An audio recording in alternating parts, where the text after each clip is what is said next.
Shalom saudara-saudara yang terkasih dalam Yesus Kristus. Selamat pagi bagi kita semua. Marilah kita mengawali seluruh aktivitas kita hari ini dengan beribadah kepada Tuhan Allah. Kita bernyanyi dari Kidung Jemaat nomor 57 ayat 1 dan 3. Yesus, lihat umat-Mu.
Damai sejahtera Allah yang melampaui segala akal, itulah yang memelihara hati dan pikiranmu dalam Kristus Yesus Tuhan kita. Amin.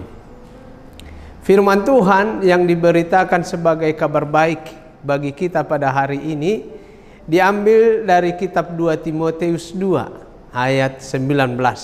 Dikatakan di sana, tetapi dasar yang diletakkan Allah itu teguh, dan meterainya ialah Tuhan mengenal siapa kepunyaannya, dan setiap orang yang menyebut nama Tuhan hendaklah meninggalkan kejahatan. Saudaraku, kita tahu bahwa di awal permulaan berdirinya gereja di dunia ini menghadapi banyak sekali tantangan. Terlebih di dalam tugasnya untuk memberitakan Injil keselamatan dari Allah. Tantangan itu bukan saja datang dari pihak luar atau ekstern yang tidak menghendaki berdirinya gereja di dunia ini, tetapi juga datang dari dalam gereja itu sendiri yang berhasil menyusup di tengah-tengah warga jemaat. Mereka ini disebut oleh Rasul Paulus sebagai para penyesat, karena mereka memberitakan hal-hal yang sesungguhnya bertentangan dengan Injil keselamatan itu sendiri. Rasul Paulus menyebut mereka seperti kanker yang menjalar dengan ganasnya dan cepat ke tengah-tengah jemaat, dan bisa merusak iman dari warga jemaat, serta berpotensi untuk membuat pertikaian dan perpecahan di tengah-tengah jemaat. Mereka ini begitu lihai dalam berkata-kata, bersilat lidah, bahkan penuh dengan sandiwara, seolah-olah mereka adalah orang-orang yang suci, yang alim, dan yang benar. Karena itulah saudara-saudaraku, melalui firman-Nya pada saat ini Tuhan hendak meneguhkan Rasul Timotius, sebagaimana dikatakan oleh Rasul Paulus sebagai rekan sekerjanya, supaya di dalam menggembalakan jemaat yang diberikan oleh Allah kepadanya dengan tidak perlu gentar, serta meyakini ada 3 hal yang disampaikan melalui firman Tuhan pada hari ini. Yang pertama dikatakan adalah bahwa dasar berdirinya gereja atau persekutuan orang-orang percaya itu adalah kokoh dan teguh. Sebab dasarnya adalah Yesus Kristus. Tentu kita mengetahui Kristus telah menjalani dan mengalami berbagai pencobaan, bahkan sampai penderitaan di kayu salib, untuk merealisasikan misi keselamatan Allah di tengah-tengah dunia ini. Dan ia menang atas seluruh pencobaan maupun penderitaan tersebut. Itu sebabnya Rasul Paulus dalam firman Tuhan mengatakan bahwa dasar gereja itu adalah teguh dan kokoh. Karena itu apapun upaya dunia ini untuk membinasakan gereja tidak akan berhasil. Karena dasar gereja itu adalah Yesus Kristus. Ini menjadi renungan juga kepada kita semua. Dimanapun gereja berada, saudara-saudaraku sebagai bahagian dari persekutuan umat percaya, untuk tidak takut dalam menjalankan misi gereja, misi Allah di tengah-tengah dunia ini, mewartakan kabar baik kepada dunia ini. Yang kedua dikatakan oleh firman Tuhan bahwa Yesus Kristus mengenal kepunyaannya. Siapakah kepunyaannya? Yakni umatnya, yakni orang-orang yang percaya kepada Yesus Kristus, para pengikut Yesus Kristus, termasuk kita pada saat ini, dan seluruh orang yang percaya dimanapun di sepanjang zaman.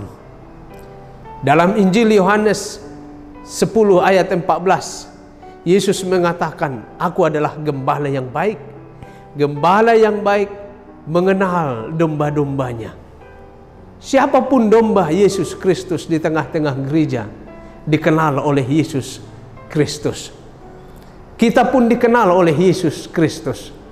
Dan sebagai domba yang dikenalnya, Ia sangat mengasihi kita. Ia tidak akan pernah membiarkan kita dalam berbagai tantangan, dalam berbagai kesusahan, dalam berbagai penderitaan dan pergumulan kehidupan kita. Ia akan menuntun kita sebagaimana Ia menuntun domba-dombanya untuk berjalan menuju air yang tenang, untuk mendapatkan sumber kehidupan. Demikianlah juga Ia akan menuntun kita kepada kehidupan yang tenang, kehidupan yang damai sejahtera, supaya kita beroleh sukacita di dalam Allah. Dan yang ketiga dikatakan oleh firman Tuhan, Kristus adalah nama yang kudus, nama yang mulia dan penuh kuasa. Di dalam nama Yesus Kristuslah Tuhan Allah menebus kita, mengampuni kita, dan memberikan kehidupan baru kepada kita. Karena itu setiap pengikut Yesus Kristus yang memanggil dan berseru kepada Yesus Kristus atau yang menyebut nama Yesus Kristus, hendaklah menjaga, memelihara dan menghormati nama Yesus Kristus. Melalui apa? Firman Tuhan mengatakan pada saat ini, dengan tidak berbuat kejahatan lagi atau meninggalkan kehidupan yang lama, kehidupan yang tidak berkenan kepada Tuhan Allah. Karena itu saudara-saudaraku, ketika kita menjalani aktivitas tugas tanggung jawab kita hari ini, marilah kita terus menjaga nama Yesus Kristus dengan hidup berkenan kepada Yesus Kristus. Tuhan memberkati seluruh kehidupanmu hari ini, rumah tanggamu, dan juga harapan cita-citamu masa depanmu. Amin. Kita berdoa. Tuhan Allah Bapa kami yang di surga, terima kasih untuk pemberitaan firman-Mu. Kami sangat bersyukur untuk kabar baik yang meneguhkan iman kami, supaya kami tidak takut, tidak gentar menjalani hari-hari kehidupan kami. Sebab Engkau adalah Tuhan dan Juru Selamat kami, yang sangat mengenal kami dan mengasihi kami, menuntun kami kepada sumber kehidupan yang sejati. Ya Tuhan Allah, bimbing dan ajarlah kami untuk hidup berkenan seturut dengan kehendak-Mu. Semua harapan kami, kerinduan kami dalam rumah tangga keluarga kami, Tuhanlah kiranya berkenan untuk memberikan yang terbaik kepada kami. Jadilah kehendak-Mu bagi kami. Berkatilah seluruh warga jemaat-Mu di dalam setiap pergumulan kehidupan mereka. Warga jemaat-Mu yang sakit kami berdoa, kiranya Tuhanlah juga yang menumpangkan tangan-Mu untuk memberkati setiap pengobatan mereka, agar mereka lekas sembuh, sehat, bisa bersuka cita melanjutkan kehidupannya. Sempurnakanlah permohonan kami ya Allah dalam Yesus Kristus, yang telah mengajar kami berdoa. Kita bersama-sama memohonkan doa Bapa kami. Bapa kami yang di surga, dikuduskanlah nama-Mu, datanglah kerajaan-Mu, jadilah kehendak-Mu di bumi seperti di surga. Berikanlah kami pada hari ini makanan kami yang secukupnya, dan ampunilah kami akan kesalahan kami, seperti kami juga mengampuni orang yang bersalah kepada kami. Dan janganlah membawa kami ke dalam pencobaan, karena Engkaulah yang empunya kerajaan dan kuasa dan kemuliaan sampai selama-lamanya. Amin. Anugerah dari Tuhan kita Yesus Kristus, kasih setia dari Allah Bapa, dan persekutuan dengan Roh Kudus menyertai-Mu. Amin.